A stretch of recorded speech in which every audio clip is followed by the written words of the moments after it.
Alright culprits, welcome back to another Pushys video. In this one, I'm going to be showing you how to do a no-hander. Let's get into it.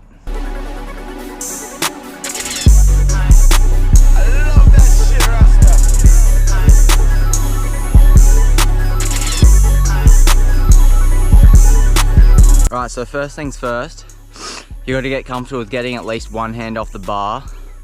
You can try this on any sort of jump, preferably a tabletop. Taking one hand off the bar just like this allows your body to get used to taking your hand off the bar. Take your hand off the bar more and more every time will increase your chances of being able to do a no-hander drastically. Increase stability in the jump, lock your legs into the frame so your bike doesn't want to go flying. And another tip is to practice doing a no-hander on the flats. So you're not even doing it on the jump, so lock your legs into your frame and then just do like that. Just practice doing no-handers before you actually hit the jump, just so you get the feel for it. Alright, I'm gonna go demonstrate what a no-hander looks like. And yeah, watch this.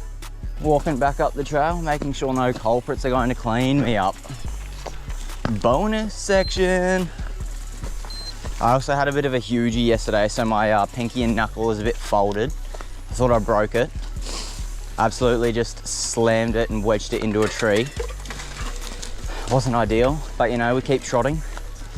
First suey on the bike since Vietnam. Grah, grah.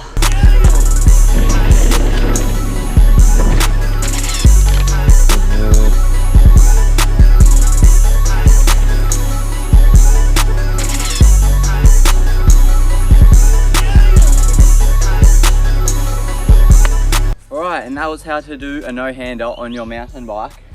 If I missed any tips, let me know, and comment down below what videos you want to see next. I best to be off.